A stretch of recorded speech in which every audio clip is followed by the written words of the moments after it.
What have I just seen? My God, Man United give you anxiety, but Kobbie Mainoo, you have just announced yourself. Not that you needed a goal to really announce yourself to United fans, but that moment, wow. Wow.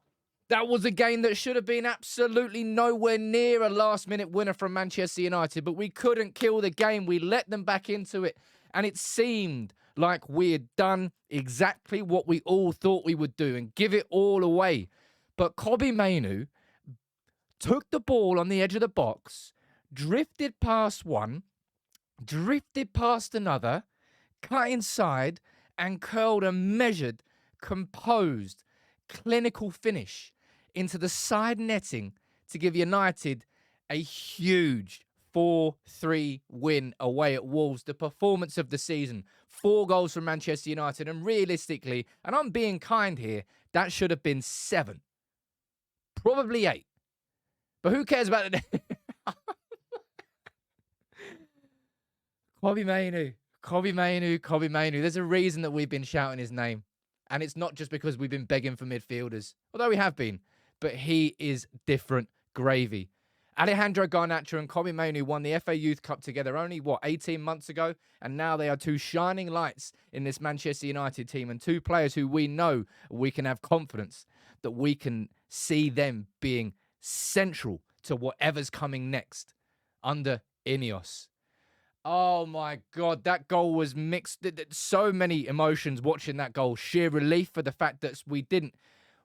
What were we doing at 3-2 up, committing that many bodies forward for a corner? It was criminal. But it doesn't matter because Kobbie Mainoo popped up with that goal. I thought we had reverted to character. I thought we had let all the good work from that game go away. But Kobbie Mainoo had other ideas. 2 minutes. I'll calm down now. Right, Sam, let's try and be professional. Let's actually give an assessment of the game. Okay, right. Well, sod that. Let's just talk about Kobbie Mainoo a little bit more. We haven't had much to smile about this season, ladies and gents. See, I tell you what, I'm just going to sit here and enjoy it and smile it for another 10, 15 seconds before I go in and assess that game. That was a game where we had our starting 11. So much had been said this season about Manchester United's injuries, and that first 45 minutes was, by some margin, the performance of the season. 2 goals, should have been 4, could have been 4. Easily the best 45 minutes. And Marcus Rashford. All the headlines were about Rashford going into the game, and I've been saying it all week. I said, there's only one thing that Rashford can do. To bury these headlines, create new headlines around the performances on the pitch.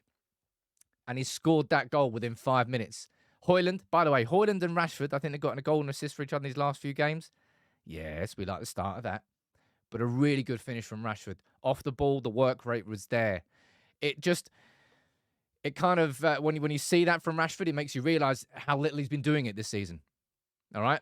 That's not, I'm calling it Rashford redemption. That might be a little bit overzealous. I might be getting a little bit excited, I'll be honest. You can blame that on Kobbie Mainoo. But redemption in terms of, it's not complete redemption, all right? But Rashford, you've laid a marker there. That's what United fans can reasonably expect of you. You scored 30 goals last year. We know what you're capable of, and it's been a damn sight more than what you've shown this season. But a good goal from him. And I think arguably that was, maybe not arguably, that was one of the best overall performances I've seen from Rasmus Højlund. Lo and behold, ladies and gents, I know bombshell, sit down. When you knock it into the front post, Rasmus Højlund's going to be there. Finally, we did it. Luke Shaw cutting the cross in early. Højlund being there. When you're a striker and you're making those front post runs, you can get those sorts of goals. Bounces off defender, bounces off a goalkeeper, hits Højlund on the head. Doesn't matter. He's celebrating on the floor. But that's the goals you can get when you get yourselves in those positions. All right? You make your own luck. And United have just not been utilising those runs. But how on earth did we let Wolves even get a sniff in that game? Bruno Fernandes should have had a hat-trick of assists. Casemiro, then we with the first one, then Casemiro offside with the second one, and then we had Højlund in the second half. There was just, oh my God. Man, that lack of killer instinct when they're 2-0 down. It's like United are like a boxer who just loves winning in like a 12-round slugfest. Just like slamming hooks, slamming uppercuts, getting hit 6 times in the face, down on the canvas for 7 up. But there we go. That's what that game was there. What United need to put in is like a Tyson Fury, where he just kind of walks around the ring. I'll just box when I want to do this. I'll just score when I want to do this. I'll defend when I want to do this. But instead, it required Scott McTominay coming off the bench. And by the way, Scott McTominay off the bench, lo and behold, he's an asset to the team. I've never at any point said that McTominay is not an asset to this team, but he's a hindrance when he starts. I'll tell you who else was a hindrance when he started today. Casemiro. I have a little conversation about him later, but I'm focusing on the positives. McTominay scoring within, 90 seconds of coming on? Really smart stuff by Erik Ten Hag, and it was needed. And so much criticism has been thrown at Ten Hag. The criticism I'm going to give of him in that game is, why on earth you're sending Johnny Evans and Maguire and everybody forward when you're 3-2 up in the 88th minute? I mean, that's just silly. And that was, for the finally, that's United's shape in the first half. And I can actually see a formation there. Normally, it's just like, player over here, player over there, player over here, player over there. It's like everybody's everywhere. And you can't really decipher what United's formation was. Today, there was an actual approach. Martinez. I'm going to speak about Martinez next. But him, the playmaker from deep. Casemiro sometimes dropping in between Martinez and Varane. Gave us 5 at the back. Kind of limited Wolves' threat from the wing-back positions. It was just so comfortable and calm. And that there. Oh, Nana, what are you doing, by the way? Getting caught in no man's land. Very lucky to get away with that. That was just silly. If you're going to come and commit to it. Not just like half canter out. But Martinez. There were difference makers today. Martinez was one of them. If not, in my opinion, the difference maker. Defensively. Having him back. Man, I missed him all season long. But in the opposite, I mean, Varane played well as well. But Casemiro. I mean, by the way, can I just say here, that was a ridiculous dive from Neto. I mean, it was like a little, it was a whisper. It was a feather falling on the floor sort of level of touch. No way was that a penalty. But Casemiro shouldn't have been sticking his foot out. Casemiro's composure should be one of the best parts of his game, but it wasn't. But Bruno Fernandes, as I said today, he should have got a hat-trick of assists. His set-piece delivery, I think he went in for the Scott McTominay goal as well, but his set-piece delivery was phenomenal. And because we played with more of a midfield shape, it allowed him to go forward. It allowed him to roam and get the ball in the right positions. Anybody who wants him out of their team is off their rocker, in my opinion. You build a midfield that gets the most out of Bruno. You don't ship him off. Thought Garnacho had a very good game. Thought not everybody had a great game, but come on, people. I need to go back to it. I need to pull that photo up there. Is that not going to put a smile on your face or what? Fergie sitting in the crowd watching a Carrington graduate score the winner in a 4-3 win. I mean, that was peak Premier League, but honestly, being a United fan just gives you anxiety.